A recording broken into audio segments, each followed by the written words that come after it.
I was in high school in Berlin in 1943, when early in 1943 a circular was sent by the curator of the boarding school I was living in, that we would be conscripted to serve in the anti-aircraft defense of Berlin.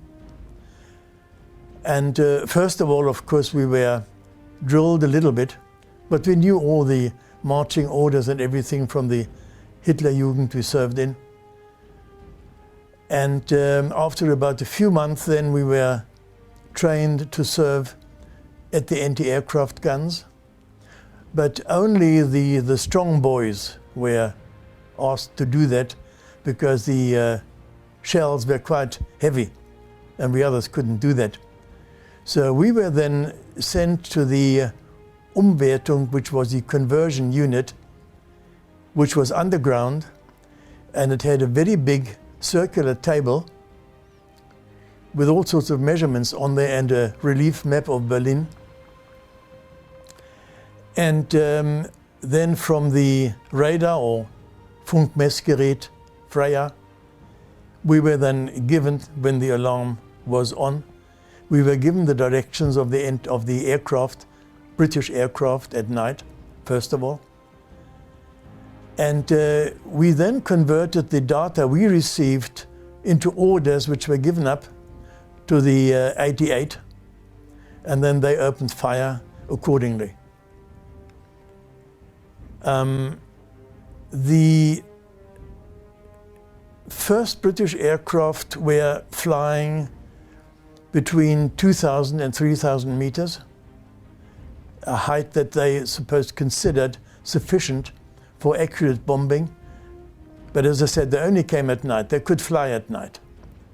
When the Americans in their fortresses came a year later, they only flew by day because they couldn't keep formation properly at night. And also they went up to heights of 8,000, 9,000, 10,000 meters to be safe from the anti-aircraft guns.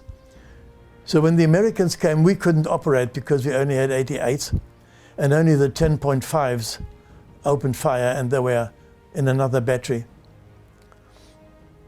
So in the beginning, we very much liked the army life. We had uniforms, and we were, first of all, of course, the Berlin people laughed at us, and they called us little boys.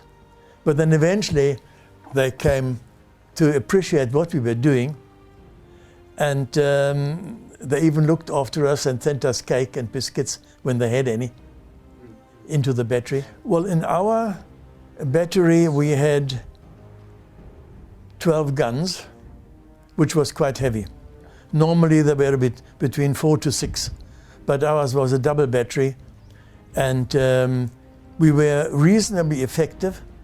I can't remember now how many aircraft we claimed as killed, but there were a few. Of course we were always short of sleep, because the pre-alarm signal was given, let's say, at 8 o'clock in the evening, and then it ended at about 4 o'clock in the morning. And then, of course, we went back to bed and tried to catch some sleep.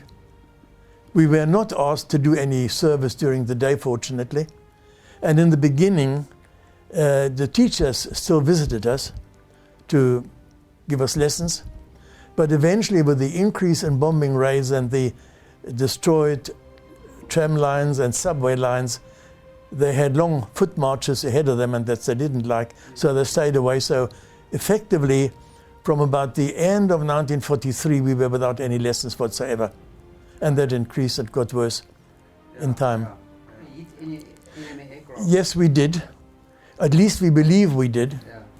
And then after the raids were over, an NCO and I were then ordered on bicycles to run off and have a look whether we could find the rest of the aircraft, the bodies of the aircraft that we claimed to have killed. And we did find some, and there were, if I remember correctly, there were Lancasters. Maybe there were others as well. But it wasn't a system really that led to anything. It was just done by us so that we could ask for the award of the anti-aircraft badge that was worked out according to a point system. And if you had 14 points, you got the medal. If not, you didn't get it. But there were different people sitting right on top of us, and they weren't very willing to give us medals because they're still considered as schoolboys, not as real soldiers, although we did soldiers' work.